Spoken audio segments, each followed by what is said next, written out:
The scent of beeswax and aged parchment clung to my fingers as I carefully set down the last set of restoration tools. Another 12-hour day at the Metropolitan Archives Conservation Lab. Another stack of letters saved from oblivion. My lower back ached. My eyes burned from squinting at faded ink under the magnifying lamp.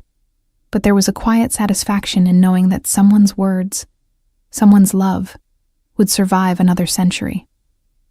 I was gathering my things when my supervisor, Margaret, appeared in the doorway of the tiny workspace I'd claimed as my own. "Clara, before you go, there's a charity auction tomorrow night at the Grandview Hotel. Religious antiquities. Thought you might want to attend, given your specialization." I glanced at my worn canvas bag, mentally calculating the $43 I had left until next Friday's paycheck. Between Grandma Vera's medications and the rising cost of her assisted living facility, charity auctions weren't exactly in my budget. "I'll think about it," I said, forcing a smile. Margaret's knowing look told me she understood. "It's a good cause. Proceeds go to restoring historical churches in immigrant neighborhoods." She paused. "And there's a rosary in the catalog that reminded me of something. Can't quite place it, but I thought you'd appreciate seeing it." After she left, I locked up the lab and took the bus across town to Grandma Vera's facility. At 78, her memory was fading like the documents I spent my days restoring, but her spirit remained fierce. I found her in the common room, working on a jigsaw puzzle with trembling hands. "Klarushka," she said, using the diminutive from my childhood, her Russian accent still thick after 50 years in America. "You look tired. Are you eating enough?" I kissed her papery cheek and sat beside her, helping to fit a piece into place. "I eat plenty, babushka. How are you feeling?" She waved a dismissive hand. "Old, but alive, which is something." Her eyes, still sharp despite the fog settling over her mind, studied my face. "You work too much. When will you find a nice young man? Give me great-grandchildren." I laughed softly. "When I have time to meet anyone who isn't dead and preserved in a file cabinet. Your mama, God rest her. She would want you to have a life beyond those dusty papers." The familiar pang of loss squeezed my chest. Mom had been gone 6 years now, taken by the same cancer that had claimed my father when I was 12. Grandma Vera was all the family I had left, and I would work myself to dust before I let her down. That night, in my studio apartment that barely fit a bed and a kitchenette, I pulled up the auction catalog on my laptop. The religious antiquities collection was impressive. 16th century prayer books, Byzantine icons, rosaries made from everything from olive wood to coral. And then I saw it. The photograph was small, the item listed simply as Lot 47, Mother of Pearl Rosary, circa 1950s, Eastern European origin. But I recognized it immediately. The distinctive hand-carved beads, each one slightly irregular, the particular shade of iridescence, the delicate silver crucifix with its unique filigree work. My heart began to pound as I crossed to the filing cabinet where I kept copies of particularly memorable restoration projects. 3 months ago, I'd worked on a collection of letters, dozens of them, all written in Russian, never sent. They'd been discovered in the estate sale of an elderly woman, and the Historical Society had hired me to preserve and translate them. The letters had been from a mother to her son. Beautiful, heartbreaking letters spanning 15 years. Each one expressing love, regret, longing for reconciliation. She'd written about her family, their immigration from Russia, the hardships and joys. And in several letters, she'd mentioned a rosary, her mother's rosary, made of mother of pearl, which she prayed with every night, asking God to protect her son and bring him home. The son's name had been Andrei. I pulled out the file and found the photographs I'd taken of the letters for my records. There, in one of them, a faded reference. "I keep your grandmother's rosary safe, Andreyusha, the one with the beads like moonlight. When you come back to me, I will give it to you, as she gave it to me." The woman had died before ever sending the letters. The collection had been donated anonymously, and I'd never learned what happened to her son or why they'd been estranged. But now her rosary was being auctioned off, about to be scattered into the world like so many relics of broken families I encountered in my work. I looked at my bank account. $217. The auction started bids at $50 for most items. If I was careful, if I didn't eat out, if I stretched everything else, I could afford to go, to at least try. Grandma Vera's voice echoed in my mind. Some things are worth more than money, Klarushka. Some things are matters of the soul. The next evening, I stood outside the Grandview Hotel in my only nice dress, a simple navy blue sheath I'd bought secondhand for Mom's funeral and hadn't worn since. The lobby blazed with chandeliers, filled with people whose jewelry probably cost more than I made in a year. I clutched my small purse and tried not to feel like an imposter. The auction room was elegant, chairs arranged in neat rows before a raised platform. I chose a seat near the back, studying the crowd. These were people accustomed to spending money on beautiful things, on pieces of history they would display in their homes and forget about. I wondered if any of them felt the weight of the stories behind these objects, the hands that had held them, the prayers whispered over them. The auctioneer, a distinguished man in his 60s, took the podium and began the proceedings. Items moved quickly. Prayer books going for hundreds, icons for thousands. I watched, my stomach knotting with each passing lot. Then lot 47 was brought forward, displayed on a velvet cushion under the lights. The mother-of-pearl beads seemed to glow from within, each one catching the light and throwing it back in soft rainbows. Lot 47, the auctioneer announced. A lovely vintage rosary, mother-of-pearl and silver, Eastern European craftsmanship. We'll start the bidding at $50. A paddle went up immediately. 50. 75, another voice called. My hand trembled as I raised my own paddle. 100. Heads turned toward me, assessing. A woman in diamonds raised her paddle. 150. I thought of the letters, of a mother's desperate love, of prayers said over these beads for a son who never came home. 200. The room fell quiet. The woman in diamonds hesitated, then lowered her paddle with a dismissive wave, as if I'd somehow spoiled the fun by caring too much. 200 going once, the auctioneer said. Twice. Sold to the young lady in the back. I sat frozen as the reality hit me. I'd just spent nearly every dollar I had on a rosary that wasn't mine, for a man I'd never met, because of letters that had broken my heart months ago. After the auction ended, I approached the payment table with shaking hands, my card barely covering the total with tax. The clerk handed me a small velvet box containing the rosary. Beautiful piece, she said. Family heirloom? Something like that, I replied softly. I was heading toward the exit when a man stepped into my path. He was tall, broad-shouldered, dressed in a perfectly tailored black suit that screamed money and power. Dark hair, gray eyes the color of winter storms, a face that might have been handsome if not for the hardness etched into every line. He moved with the controlled grace of someone accustomed to command, to being obeyed without question. "Excuse me," I said, trying to step around him. His hand shot out, not grabbing me but blocking my path. "The rosary you just purchased, where did you find it?" I blinked, startled by the intensity in his voice, the barely restrained emotion beneath his controlled exterior. I bought it at the auction, just now." "I know that."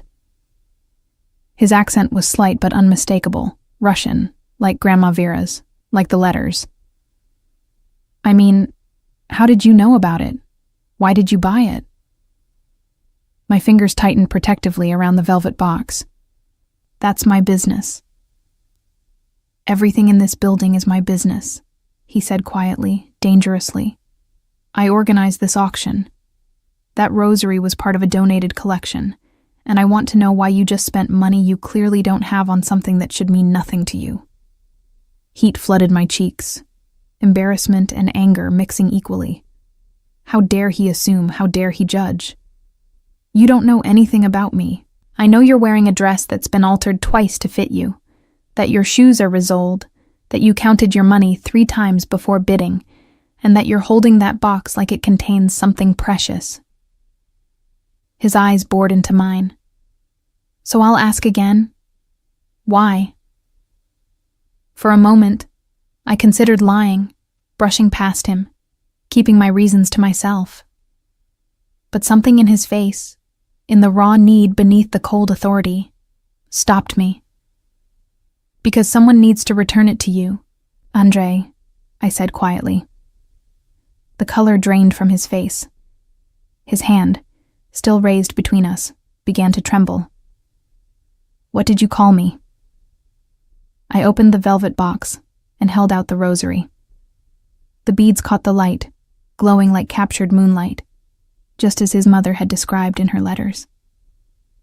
"Your mother's rosary," I said, "the one her mother gave her, the one she prayed over every night, asking God to bring you home." Andrei Petrov stared at the rosary, then at me, his expression shifting from shock to something raw and wounded. His hand closed around mine, not taking the rosary but holding it, and me, in place. "How?" The word was barely a whisper. "How did you know?" I met his stormy eyes and saw beneath the hard exterior, beneath the power and control, a son who had lost his mother before making peace, who carried that grief like stones in his pockets. "Because I restore what's broken," I said simply. "It's what I do. And your mother's letters told me everything I needed to know to recognize this when I saw it." His grip on my hand tightened, not painfully, but desperately, as if I were the only solid thing in a world suddenly tilted off its axis.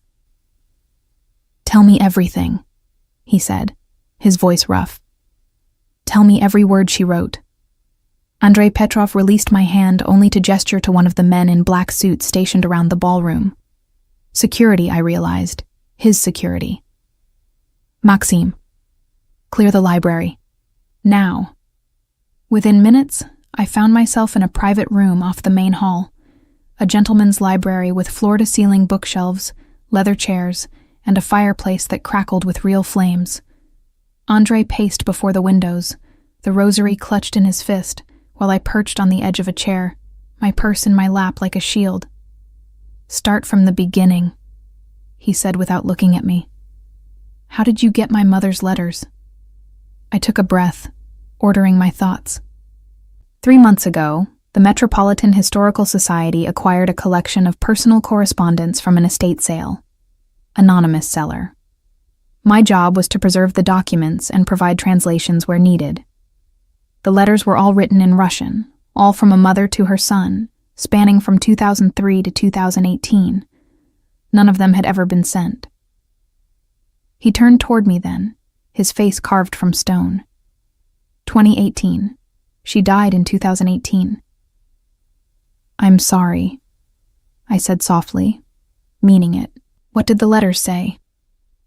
I closed my eyes, remembering the hours I'd spent with those pages, the tears I'd shed over someone else's grief.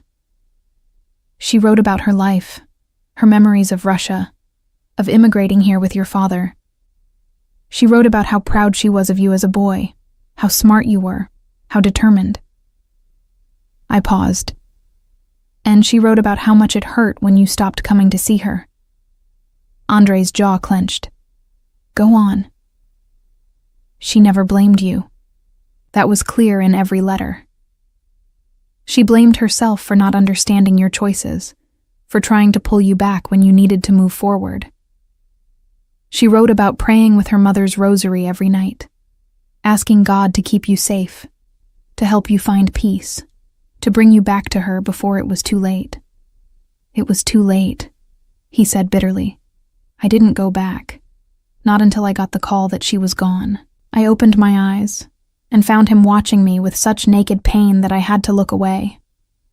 The last letter was dated 2 weeks before she died. She wrote that she'd tried to call you, but your number had changed. She'd tried to visit your office, but security wouldn't let her up. She wrote, my voice caught. She wrote that she understood you'd become someone important, someone too busy for an old woman's memories, but that she would keep praying for you anyway because that's what mothers do.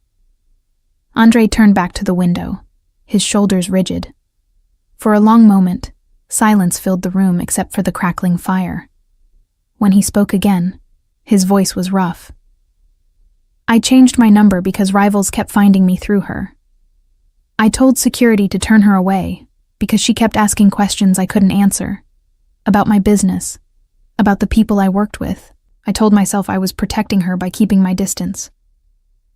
Maybe you were, I said quietly. No. The word was sharp, final. I was protecting myself. From her disappointment. From having to lie to her face about what I'd become. He turned to face me fully. Do you know who I am? What I do? I met his gaze steadily. I know you organized a charity auction to restore immigrant churches. I know you have enough money and power to clear a room with a word. I know you're holding your mother's rosary like it's the most precious thing in the world. I paused. I know your mother loved you without condition, and that you loved her enough to grieve for 15 years. Something shifted in his expression, a crack in the armor. You don't know half of it. Then tell me, I said. Or don't. But I didn't spend my last $200 on that rosary to watch you torture yourself over what you can't change. A ghost of a smile touched his lips, there and gone. $200. That was everything you had. Not everything. I kept enough for bus fare home and maybe a can of soup. He moved closer, his presence overwhelming in the intimate space. Why? You didn't know me. You had no reason to care about returning some dead woman's rosary to her estranged son. I stood, needing to meet him at something closer to eye level, though he still towered over me. Because I spend my days restoring things that matter to people who are gone. Letters that were never sent. Photographs that no one remembers. Journals that tell stories no one else will ever hear. And sometimes, just sometimes, I get the chance to give something back to the living. To close a circle that should never have been broken. Andre reached out slowly, as if I might bolt, and took my hand in his. His palm was warm, calloused in a way that suggested he wasn't afraid of physical work, despite his obvious wealth. What's your name? Clara. Clara Sokolov. Russian, he observed. 3rd generation. My grandmother is from Moscow originally. He nodded slowly, his thumb tracing absent patterns on the back of my hand. Clara Sokolov, who spends her last $200 on a stranger's grief. What do you want in return? Nothing, I said honestly. It's yours. It should have been yours all along. Nothing, he repeated, as if testing the word for deception. Everyone wants something. Then I want you to stop punishing yourself for 5 minutes and let yourself feel something besides guilt, I said, my patience fraying. I want you to look at that rosary and remember that your mother loved you, not that you failed her. I want you to. He kissed me. It wasn't gentle or tentative. It was desperate, searching, as if he were trying to find something solid in a world that had just shifted beneath his feet. His free hand cupped my face, his thumb brushing my cheekbone, and for a moment I forgot how to breathe, forgot everything except the warmth of his mouth and the rosary beads pressing between our joined hands. Then he pulled back, his breathing ragged. I'm sorry, I shouldn't have. It's okay, I whispered, my own heart hammering. It's not okay. You did something kind and I... He released my hand and stepped back, running his fingers through his hair. You should go, before I do something else I'll regret. I picked up my purse, my legs unsteady. Mr. Petrov. Andrei? He corrected roughly. After what just happened, you can call me Andrei. Andrei, then. The letters are at the Metropolitan Archives. If you want to read them yourself, I can arrange access. They're yours by right. He looked at me, really looked at me, as if seeing me for the first time. You would do that? Let me read my mother's words? They were always meant for you. He crossed to a desk in the corner and pulled out a business card, writing something on the back. This is my private number. Call me tomorrow. I'll send a car. I took the card, our fingers brushing. A car isn't necessary. I can take the bus. Humor me, he said, a note of command creeping back into his voice. Let me do this one thing to thank you. I nodded, recognizing that arguing would be futile. At the door, I paused. Andrei? She would have forgiven you. Whatever you think you did wrong, whatever kept you apart, she already forgave you. It's in every letter. His eyes glistened, but no tears fell. How do you know? Because that's what mothers do, I said, echoing his mother's own words from her final letter. I left him standing in the library, the rosary still clutched in his hand. His mother's love finally returned to its rightful home. The next morning, I woke to 17 missed calls and a text from a number I didn't recognize. The car will be there at 10. Don't make me come get you. AP. I stared at my phone, torn between irritation at his high-handedness and something else. Something warmer and more dangerous. Andrei Petrov was clearly a man accustomed to getting what he wanted, used to wielding power like a weapon. Everything about him screamed danger, and yet, I couldn't stop thinking about the way he'd held that rosary. The raw grief in his eyes. The desperate kiss that had tasted of longing and loss. At 9:45, I was dressed in my work clothes, practical slacks, a simple blouse, comfortable shoes, when my phone rang. Grandma Vera's facility. Ms. Sokolov, your grandmother had a fall this morning. She's okay, but we think she needs to be seen by a doctor.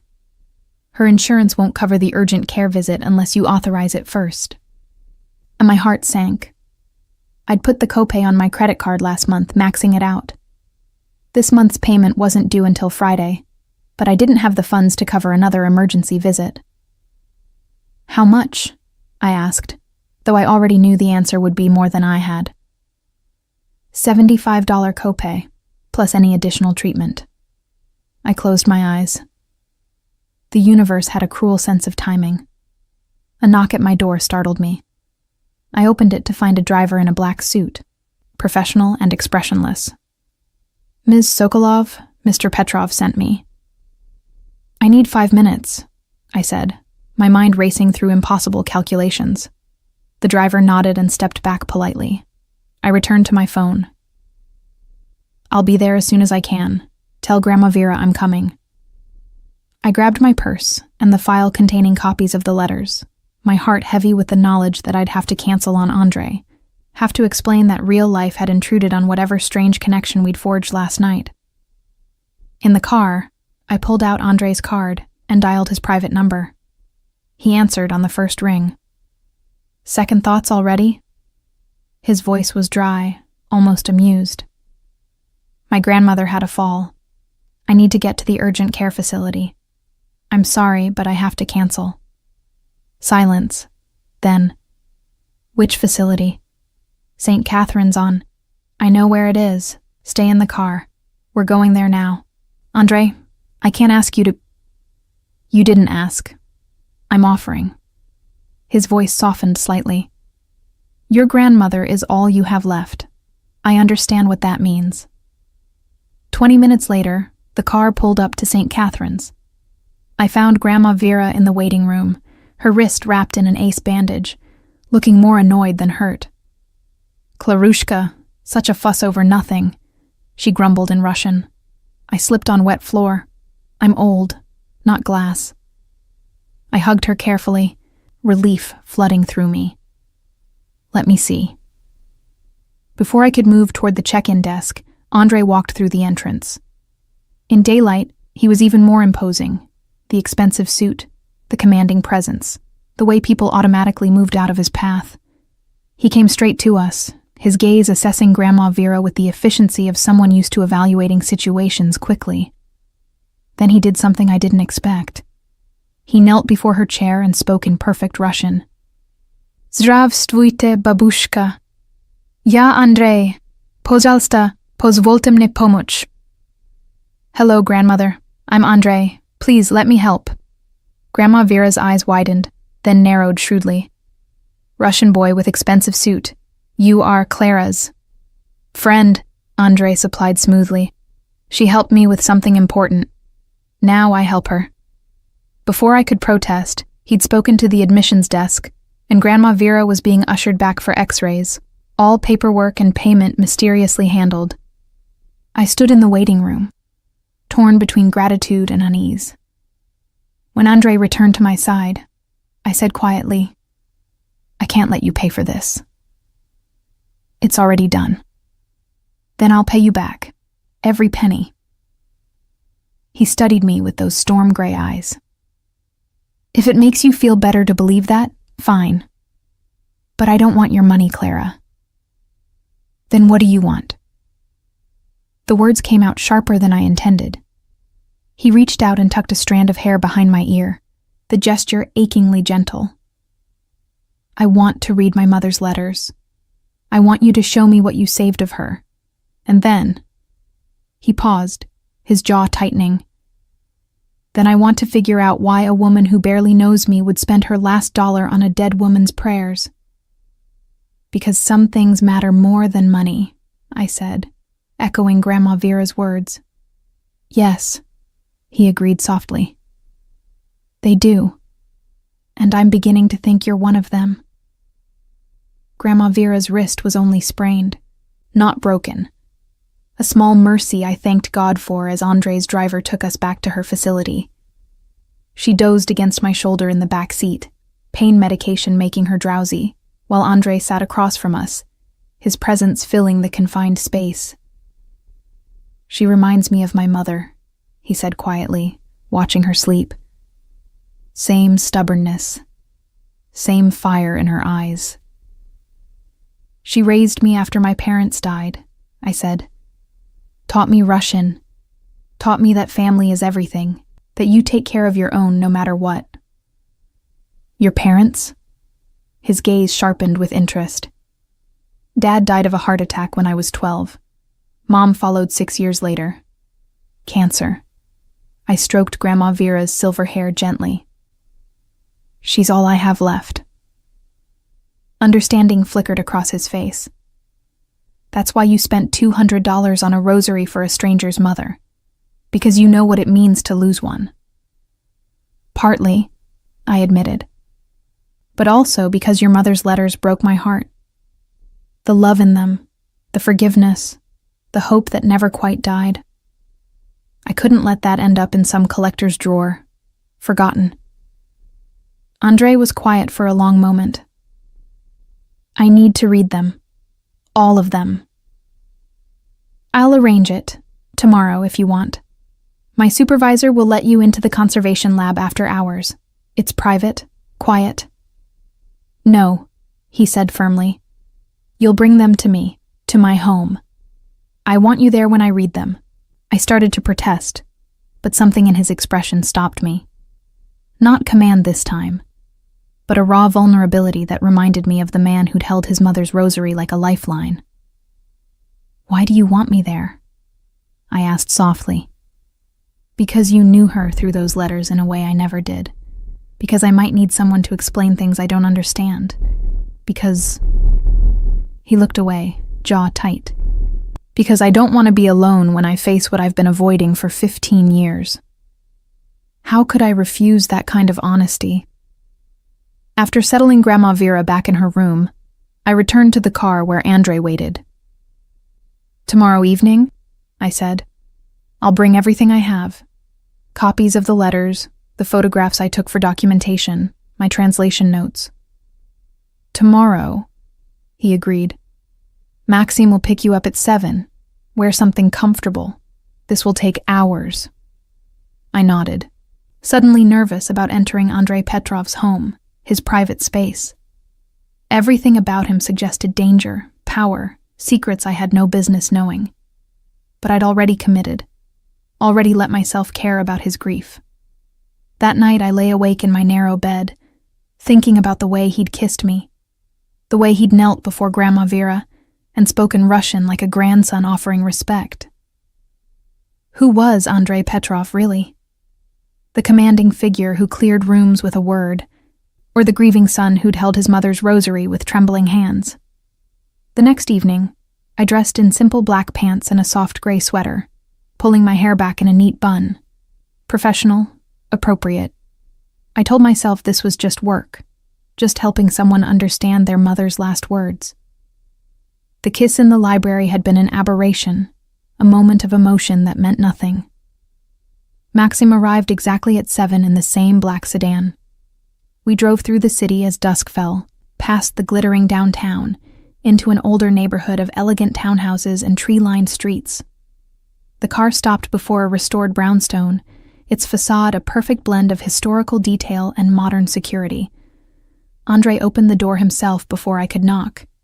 He'd changed from his suit into dark slacks and a charcoal sweater that emphasized the breadth of his shoulders. His hair was slightly damp, as if he'd recently showered, and I caught the scent of sandalwood and something uniquely him. "Clara," he said, my name a low rumble. "Come in." The interior took my breath away. Where I'd expected cold minimalism or ostentatious wealth, I found warmth. Hardwood floors covered with Persian rugs, built-in bookshelves filled with volumes that showed signs of actually being read, comfortable furniture arranged around a fireplace. Art lined the walls, not pretentious modern pieces but religious icons, similar to those I worked with at the archives. "You collect," I said, drawn immediately to a beautiful Byzantine icon of the Virgin Mary. "I do," he confirmed, watching me study the piece. "Religious art, mostly. Icons, illuminated manuscripts, reliquaries, things that connected people to something greater than themselves." I turned to face him, understanding dawning.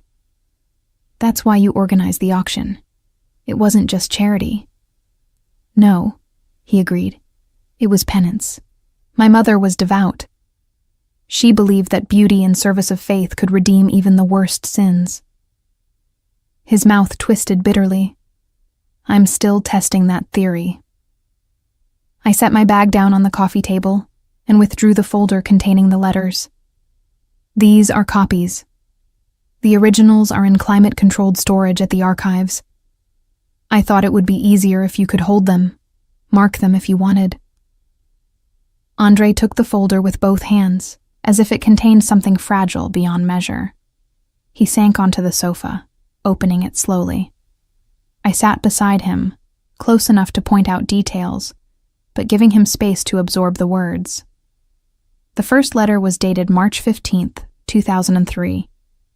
His mother's handwriting was elegant, old-fashioned, the Russian cursive flowing across the page in dark blue ink. "My dearest Andreyusha," Andrei read aloud, his voice rough. "It has been 6 months since I saw you. Your father would be proud of your success, but I think he would also worry, as I do, that you are forgetting who you are in pursuit of who you wish to become." He stopped, swallowing hard. I waited, silent. "She knew," he said quietly. "Even then, she knew I was changing, becoming someone else." "She loved you anyway," I pointed out gently. "Read the next part." He continued, haltingly at first, then with growing steadiness. His mother wrote about her garden, about the neighbor's cat that kept stealing her tomatoes, about the prayer group she'd joined at church. Small, ordinary things that created a portrait of a life lived quietly, patiently, hopefully. And in every letter, She mentioned the rosary. I prayed for you with Mama's rosary tonight. The beads are smooth from so many years of prayers, from my mother's hands, and now mine. One day I hope to place them in yours, to teach you the prayers as my mother taught me. Andre's hand tightened on the pages. I never learned them. She tried to teach me when I was young, but I thought I'd outgrown such things. I thought prayer was for the weak, for people who couldn't control their own destinies. And now? I asked. He looked at me, his eyes dark with something I couldn't name. Now I think prayer might be the only honest thing left in a life built on lies. We read through the letters chronologically. I watched his face as the years unfolded in his mother's words. Her hope gradually tempered by resignation, her love never wavering, but her expectations lowering. She wrote less about waiting for his visits, and more about accepting his absence. The prayers became her way of maintaining connection, the rosary her physical link to a son she could no longer reach. By the 10th letter, dated 2012, Andre's hands were shaking. She tried to come to my office, I remember. I told security to turn her away, told them I was too busy for unannounced visitors. He laughed bitterly. Too busy to see my own mother. You can't change it, I said gently. You can only understand why she forgave you. He set down the letters and stood, pacing to the window that overlooked a small garden. I was 22 when my father died. Heart attack, sudden, brutal. I'd just started working for the Kozlov organization. Import, export, they called it, though everyone knew what we really imported. My father had warned me away from that life, begged me to use my education for something legitimate. But I was young and angry, and I wanted power fast. I remained silent, letting him speak. Within 5 years, I'd risen high enough to make enemies, men who would use anyone I loved as leverage against me. So I pushed everyone away, changed my number, moved to places she couldn't find me. Kept her at a distance I told myself was protection. He turned to face me. But really, I just couldn't stand the disappointment in her eyes, couldn't face what I'd become. What did you become? I asked quietly. He crossed to a cabinet and poured himself vodka, neat. A man who traded in violence and fear. A man who hurt people for profit. A man who told himself the ends justified the means until he couldn't remember what the ends were anymore. And now I'm a man trying to buy his way into redemption through charity auctions and art collections. He downed the vodka in one swallow. Now I'm a man who kissed a complete stranger because she showed him more kindness in 5 minutes than he'd known in 15 years. I stood and crossed to him, taking the empty glass from his hand.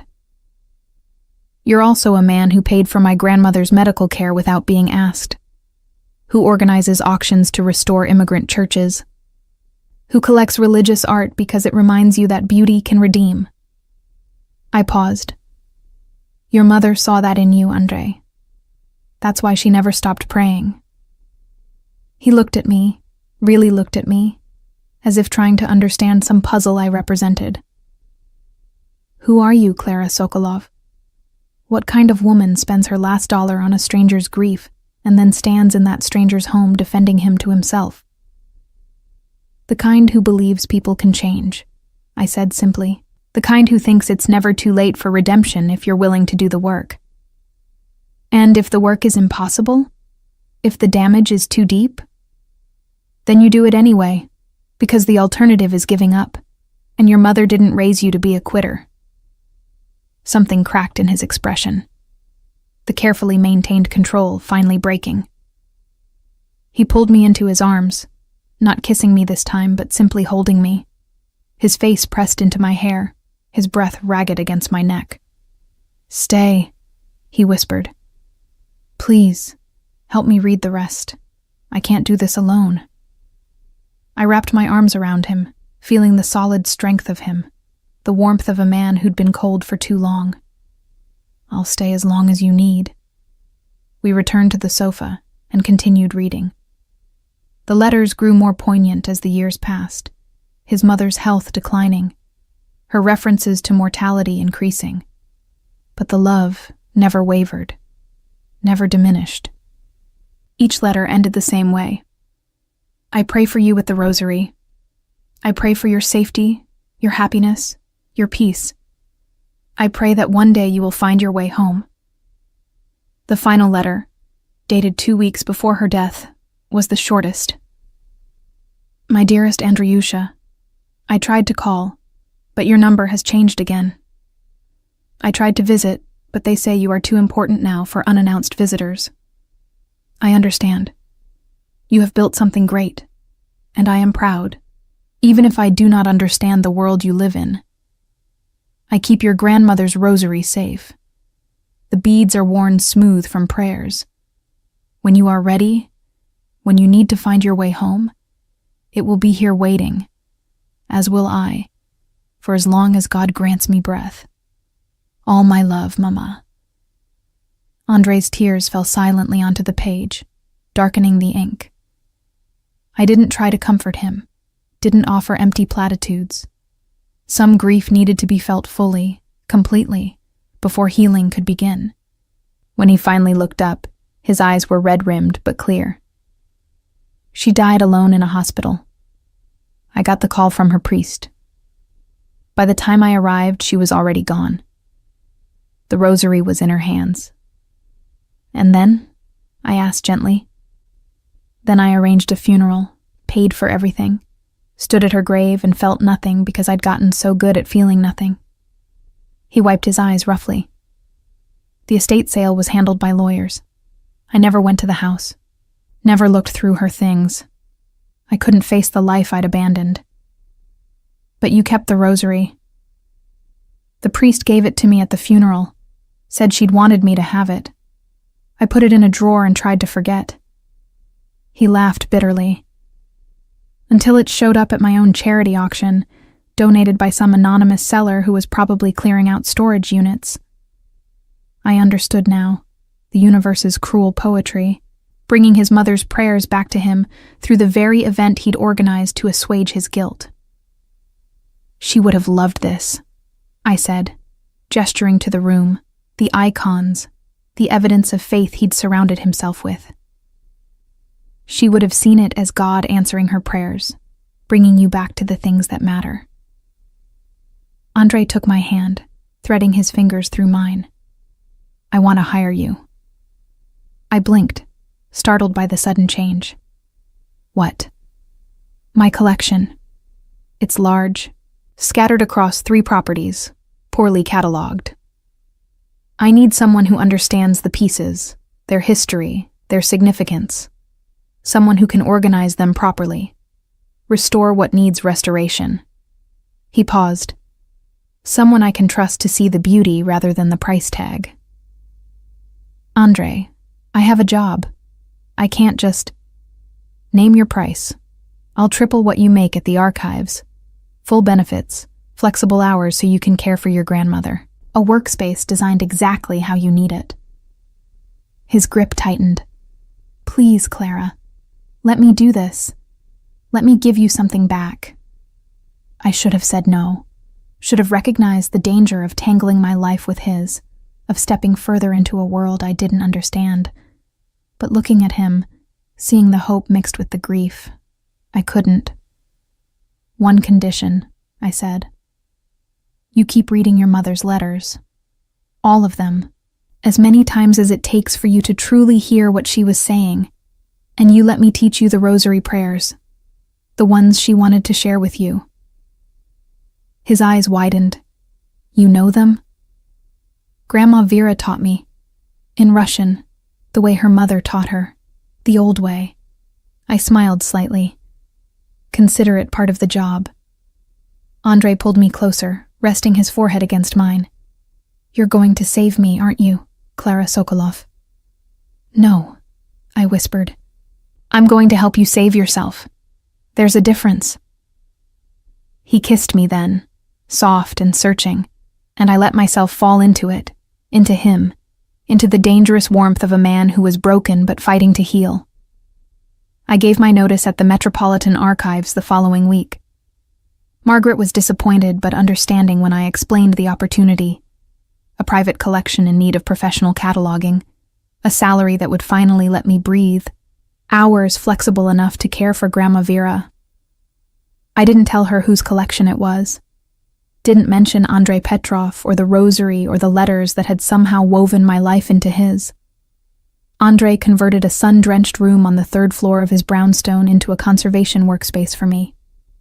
Everything I could need, archival supplies, proper lighting, climate control, a work table designed to my exact specifications. He'd even had a comfortable chair delivered for when I needed to sit and study pieces closely. "This is too much," I'd protested when he first showed me the space. "It's practical," he'd countered, though the pleased smile on his face suggested otherwise. "If you're going to properly catalog decades of acquisitions, you need proper tools." The collection itself was staggering.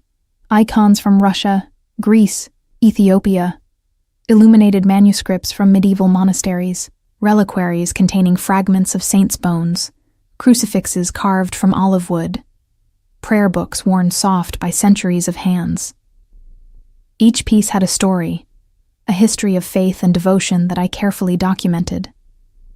And through it all, Andrei was present, not hovering, but available, learning alongside me as I explained the significance of each piece, the traditions behind them, the prayers they'd inspired.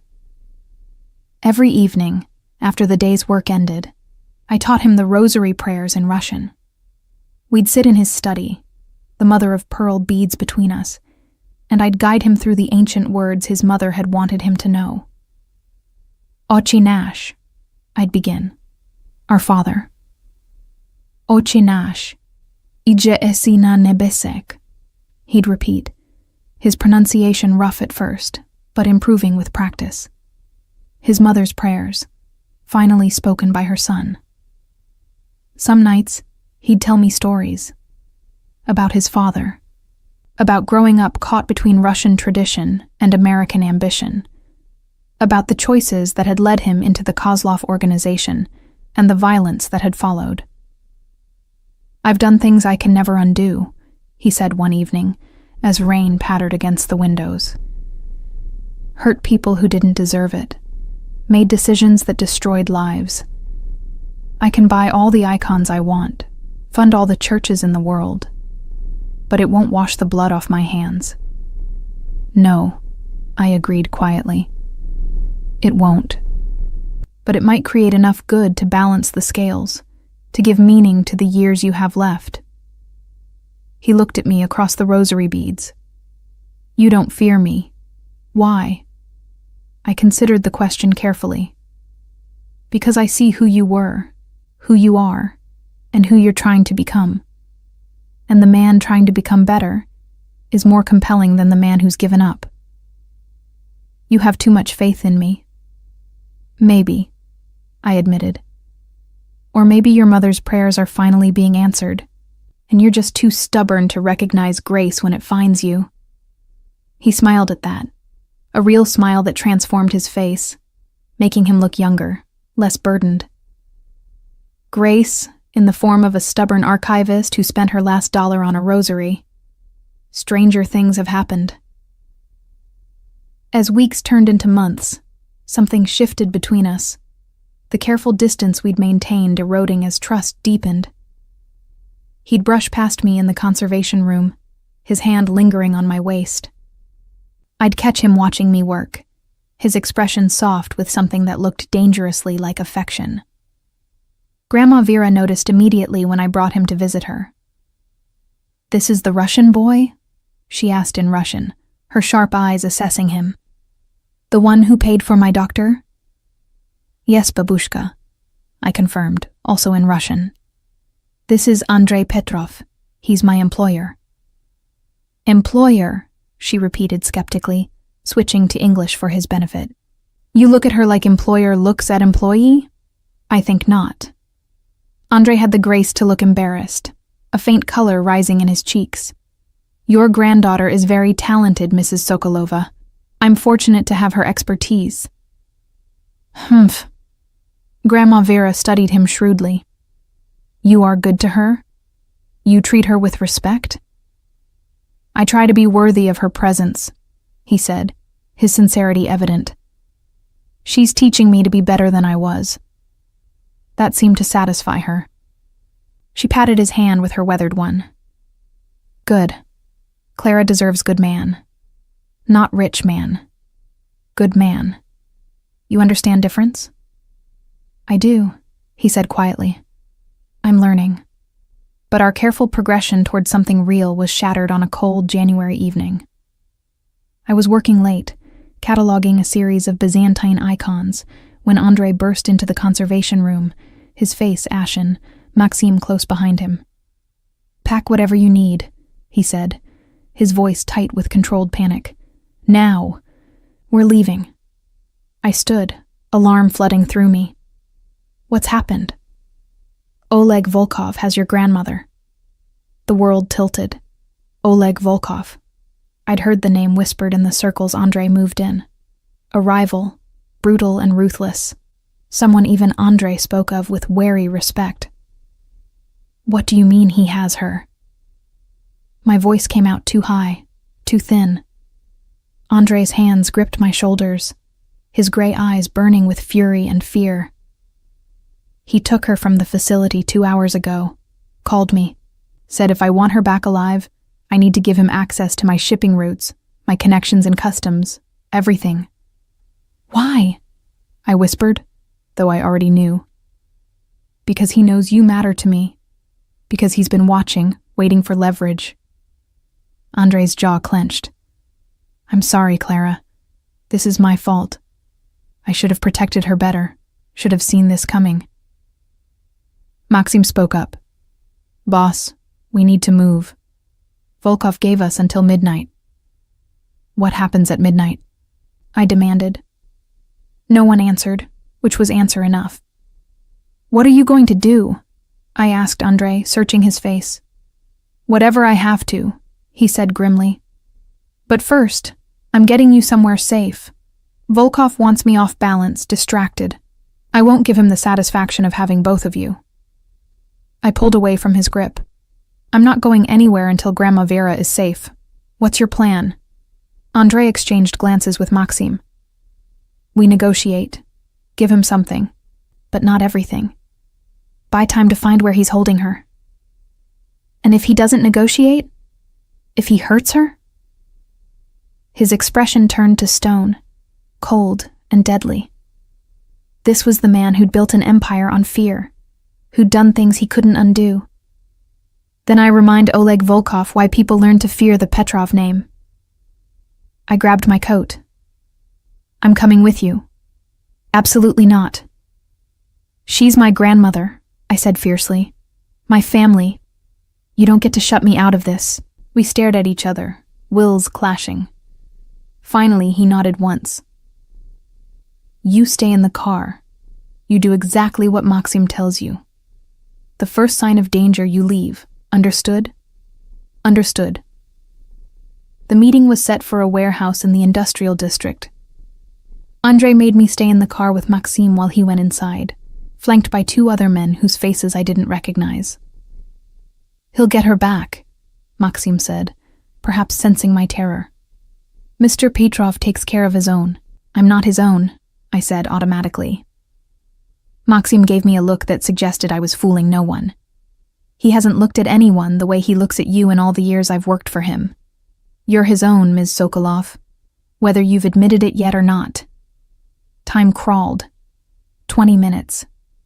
30. I was about to demand Maxim let me out when gunshots cracked through the air. Sharp, decisive, terrifying. Stay down!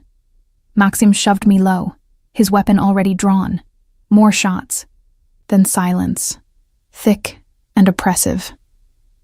The warehouse door burst open and Andrei emerged, carrying Grandma Vera in his arms. Her face was pale, her clothing disheveled, but she was alive, conscious, already scolding him in rapid Russian. I was out of the car before Maxim could stop me, running toward them. Babushka. Klarushka, I'm fine, she insisted, though her hands trembled. This foolish boy, he made such trouble. Shot one of those terrible men in the leg. Can you imagine? Andrei transferred her gently to my arms. His face was spattered with blood that I prayed wasn't his knuckles split and raw. Is she hurt? I demanded. Shaken but unhurt. They never touched her, knew better than to damage the merchandise. His voice was cold, distant, the warmth I'd come to know buried under layers of violence. And Volkov? We'll think twice before using innocent old women as leverage. He turned to Maxim. Get them both to the safe house. I need to finish this. Finish what?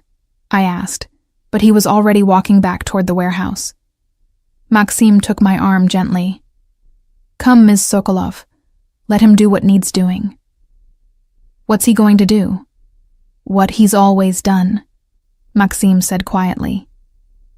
What he swore to your grandmother he'd stop doing.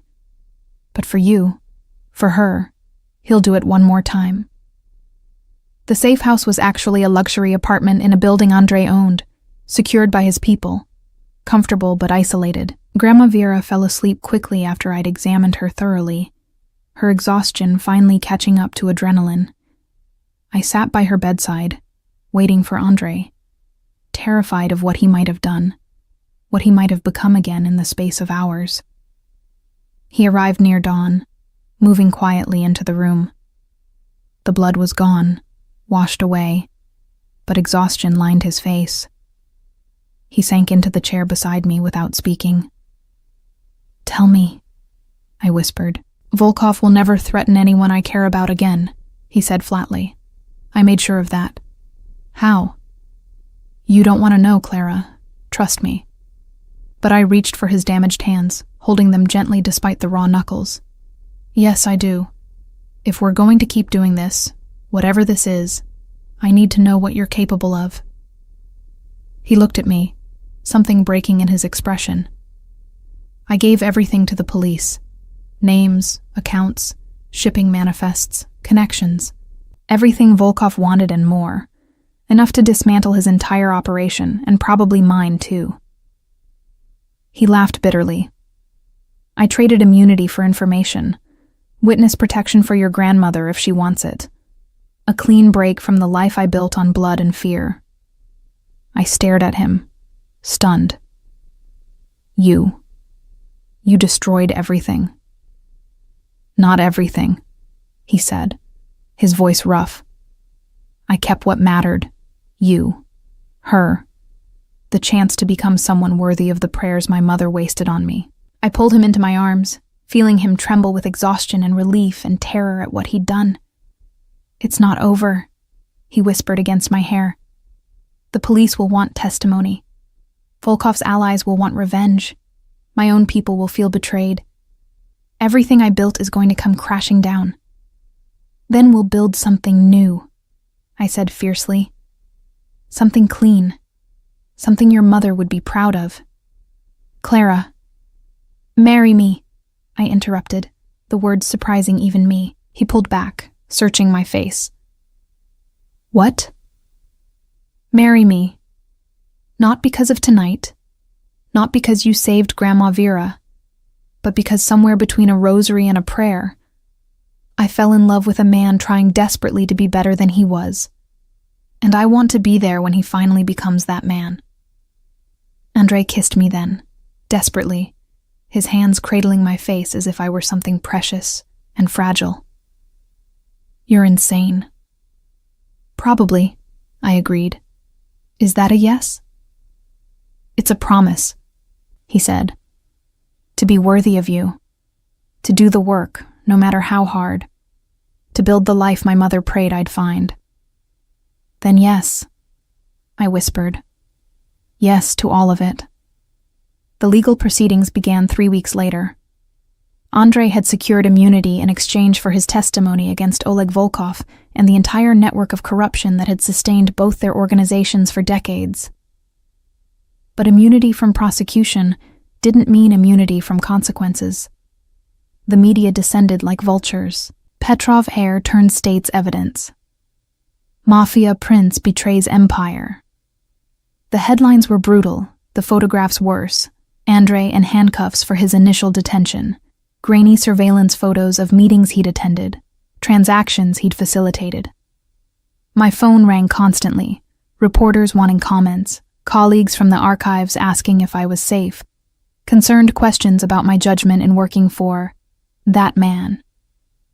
Only Grandma Vera remained steadfast. "He saved my life," she said simply when I visited her, now in a new facility with security Andrei had insisted on. "Whatever he did before, he is trying to be good now. This is what matters." Andrei moved through it all with grim determination. He'd sold his properties, liquidated accounts, established trusts for restitution to victims of Volkov's organization. Everything he'd built was being dismantled piece by piece, voluntarily surrendered. "I can't give you the life I promised," he said one evening as we sat in the modest apartment he'd moved into, his collection of icons the only luxury that remained. "The brownstone is gone, sold to pay settlements. My assets are frozen. I'm going to be known as the man who betrayed his own." "You betrayed criminals," I corrected. "There's a difference. Not to them. Not to the people who considered me one of their own." I took his hands, scarred now from the fight to save Grandma Vera, still healing. "Then we'll find new people. Build a new community. One that doesn't require blood money to maintain." He pulled me into his lap, burying his face in my neck. "I don't deserve you." "Probably not," I agreed, making him laugh despite everything. "But you're stuck with me anyway." The trial of Oleg Volkov began in April. Andrei testified for 3 days, laying out the structure of the organization, the corruption of officials, the violence that had sustained it all. He never flinched, never tried to minimize his own role, accepting responsibility for decisions that had cost lives. I sat in the courtroom every day, Grandma Vera beside me, a visible reminder of what Andrei had chosen over loyalty to his former world. Volkov's lawyer tried to destroy Andrei's credibility, painting him as a traitor, a liar, someone who'd turned on his own to save himself. On the 3rd day, I was called to testify. The prosecutor, a sharp woman named Detective Donovan, who'd been investigating Volkov for years, asked me about the rosary, about the letters, about how I'd come to work for Andrei Petrov. "Ms. Sokolov, you're aware of Mr. Petrov's criminal history?" "I'm aware he made choices he regrets," I said carefully. "I'm also aware he spent the last 6 months trying to undo the damage those choices caused. Some would say he only cooperated to avoid prosecution himself. Some would be wrong." I met her eyes steadily. Andrei Petrov walked away from everything, money, power, connections, to ensure my grandmother's safety and to expose the people who threatened her. That's not self-preservation. That's sacrifice. Volkov's lawyer stood. "Objection. The witness is emotionally involved with the defendant." "I'm engaged to Andrei Petrov," I said before the judge could rule. "And yes, I love him. But that doesn't make what I'm saying untrue. He chose to cooperate before any immunity deal was offered. He chose to protect an innocent woman over protecting himself. That speaks to character, regardless of his past." The judge allowed the testimony. That evening, the news cycle shifted slightly. Petrov's fiancée Siua defends testimony, love or loyalty, the woman who believes in a reformed mobster. I ignored it all, focused only on Andrei, on the exhaustion etched in his face, the weight of exposure and judgment he carried daily. "They're going to hate me for this," he said that night as we lay together in the dark. "Everyone in that world. The people I grew up with. The families I considered allies. I've broken every code I was taught." "You broke codes built on violence and exploitation," I reminded him. "That's not betrayal. That's evolution." He was quiet for a long moment. "My mother would have cried through all of this. cried and prayed and believed somehow it would work out. Then let's honor that faith, I said. Let's make sure it does work out. The verdict came down in late May. Oleg Volkov was convicted on multiple counts: racketeering, conspiracy, murder, life in prison without parole. His organization was dismantled, its assets seized, dozens of arrests made. Andrei's sentence came separately: 2 years probation, extensive community service, permanent surrender of his business licenses. He'd never be able to operate in his former world again. He took the news without expression, but I saw the relief in his eyes when the judge confirmed no prison time. "You get a second chance, Mr. Petrov," the judge said. "Don't waste it." We married quietly 3 weeks later in a small Russian Orthodox church, Father Gregory presiding. Grandma Vera cried through the entire ceremony, clutching her own rosary. Not the mother-of-pearl one, which had a different destiny, but a simple wooden one Andrei had given her. "Your mother is smiling in heaven," she told Andrei as she embraced him after the ceremony. "She prayed for this, for you to find your way home to goodness. This girl, she is answer to prayers."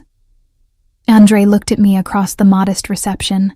Just a few friends, people from my old job at the archives, Father Gregory, Grandma Vera in her wheelchair, Maxim who'd stayed loyal despite everything. "I don't know how to be good yet," he'd confessed the night before the wedding. "I don't know how to live without the power, the control, the fear." "Then we'll learn together," I'd said. One prayer at a time.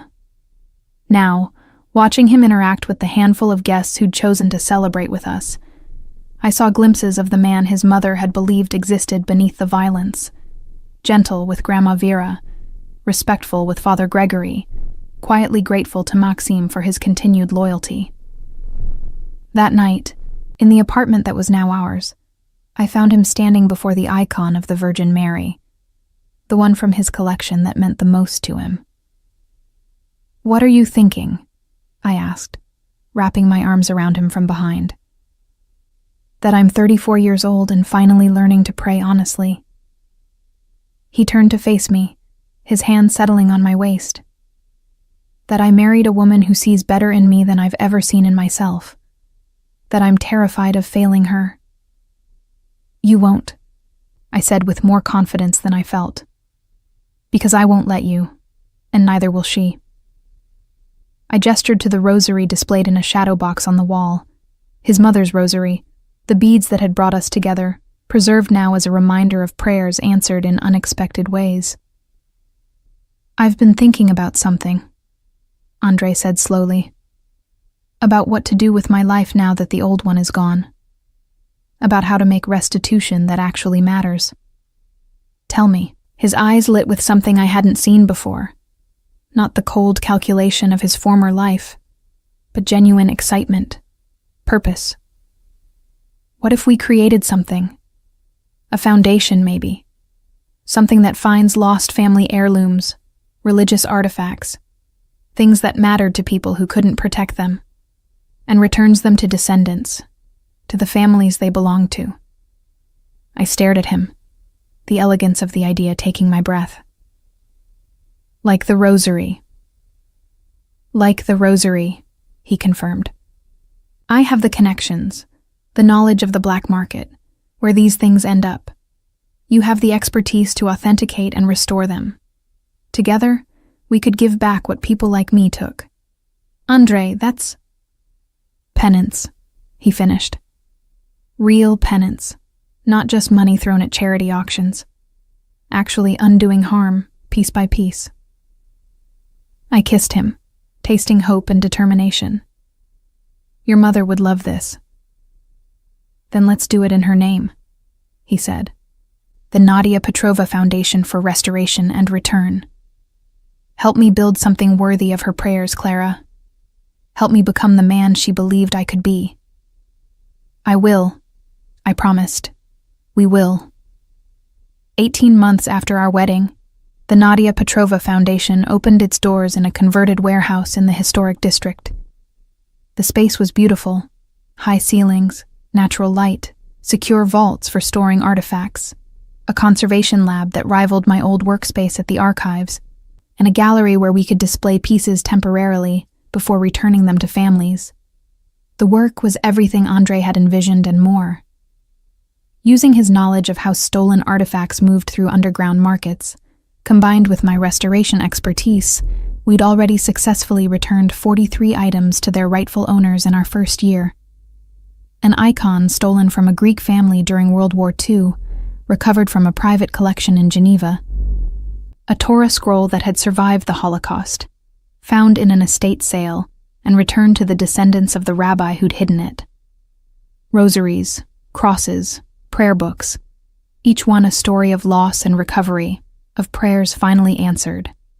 But the centerpiece of our foundation remained the same. In the center of our gallery, displayed in a custom case designed to protect while allowing full viewing, was the mother-of-pearl rosary that had brought us together. Beside it, a plaque bore the words I'd spoken to Andre that first night. "Because someone needed to return this to you." And beneath, an addition Andre had insisted on, "In memory of Nadia Petrova, whose prayers built bridges across years of silence. May we honor her faith by returning to others what was lost." The Foundation's opening gala was attended by a surprising mix of people: Detective Donovan, who'd become an ally in our work; Father Gregory, who blessed the space; families who'd received returned heirlooms and wanted to express gratitude; journalists documenting our work; and even some of Andre's former associates who'd chosen legitimate paths after his testimony dismantled their organizations.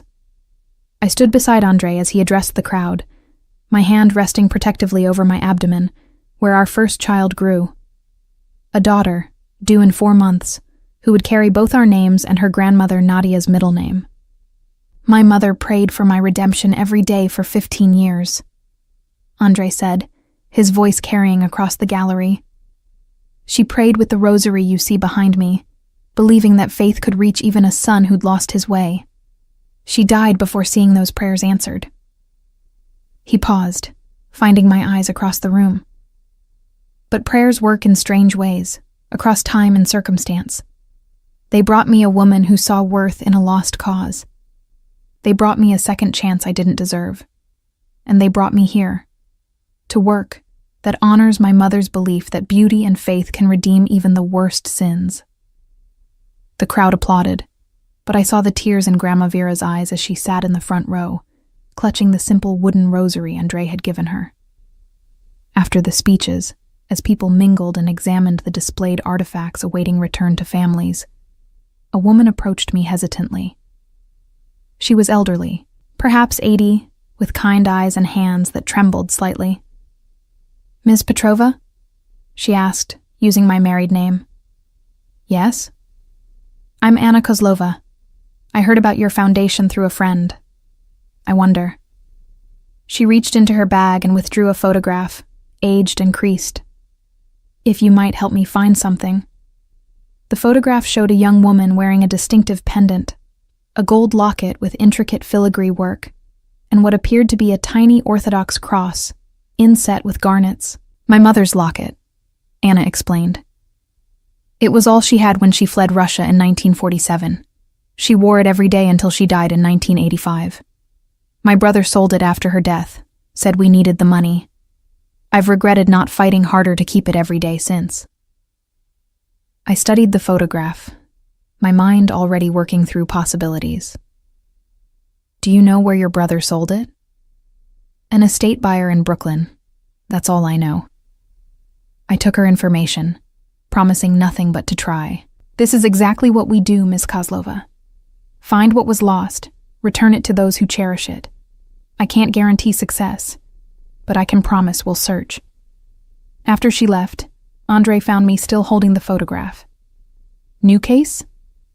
"A locket. Probably sold 40 years ago, could be anywhere." I looked up at him. "But we'll find it, won't we?" He smiled, the expression transforming his face from the hard mask of his former life to something warm and genuine. "We'll try. That's all we can do. Try to repair what was broken, piece by piece." That evening, after the guests had left and we'd locked up the foundation, Andre and I stood before the rosary display one final time. "Do you think she knows?" I asked softly. "Your mother. Do you think she knows what became of her prayers?" Andre's hand found mine, his thumb tracing circles on my palm. "I think prayers don't die when the person praying does. I think they echo forward, creating ripples we can't always see." He placed his other hand on my stomach, feeling our daughter move. "I think she's here somehow, in the work we do, in the family we're building, in the life we're trying to live right." I leaned into him, feeling the solid warmth of his presence, the man who'd emerged from the wreckage of his former life like something forged in fire. "Read to me," I said, "from her letters." He knew which ones I meant. We'd kept the originals in our home, in a special case, and some nights we'd read them together, finding new meanings in words written long ago. Tonight he chose the final letter, the one that still made us both cry. "When you are ready, when you need to find your way home, it will be here waiting. As will I, for as long as God grants me breath. All my love, Mama." "She was right," I whispered. "It was waiting. All of it. The rosary, the prayers, the way home. She believed even when you couldn't. She believed enough for both of us," Andre agreed. "And somehow, through you, I learned to believe too."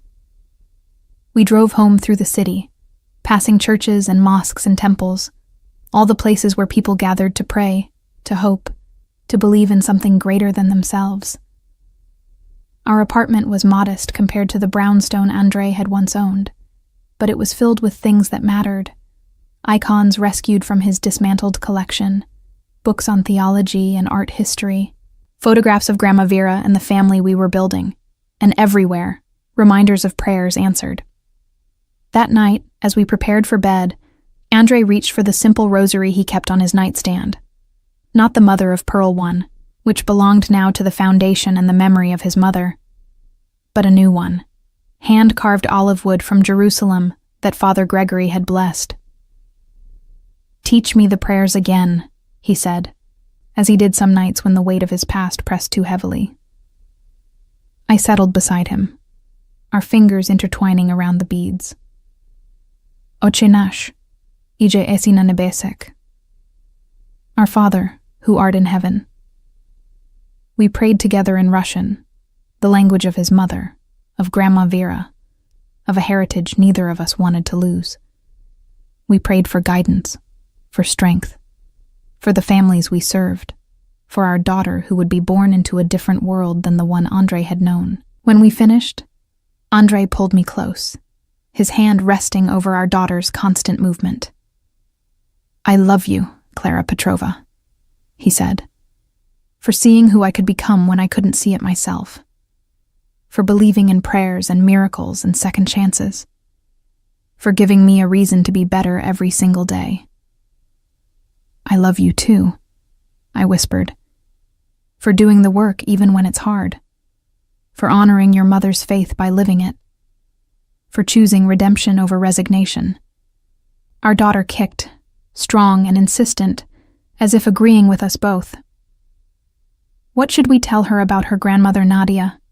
Andre asked. "About the prayers that brought us together?" I smiled in the darkness. "We tell her the truth, that her grandmother was a woman of extraordinary faith, that she prayed for her son with beads like moonlight, that her love reached across years and silence and death itself to bring together two people who needed each other, that prayers work in mysterious ways, building bridges we can't always see, and that her mother spent her last $200 on a dead woman's rosary because some things matter more than money," Andre added, humor warming his voice. "That too," I agreed, laughing. "We fell asleep like that, wrapped around each other and our unborn daughter, beneath icons of saints who'd also struggled and failed and found redemption, in an apartment filled with modest comfort instead of luxury, but rich with purpose. The foundation would open again tomorrow. There would be families waiting, artifacts to authenticate, searches to conduct, prayers to honor through action. But tonight, there was just us. Two people who'd found each other through the most unlikely of circumstances, building a life on faith and forgiveness, and the stubborn belief that broken things could be made whole again. In the shadow box on our bedroom wall, lit by a small lamp that never went dark, the mother-of-pearl rosary Andre had given me from the Foundation's collection glowed softly. Not his mother's rosary, but one similar, one we'd recovered and returned to a family in Queens who'd wept with gratitude. It was our reminder, every morning and every night, of why we did this work, of what prayers could accomplish, of how lost things could find their way home. And somewhere, I like to imagine, Nadia Petrova smiled and nodded and whispered another prayer, this one of gratitude for answers she'd never lived to see but had always believed would come. Because that's what mothers do. They pray.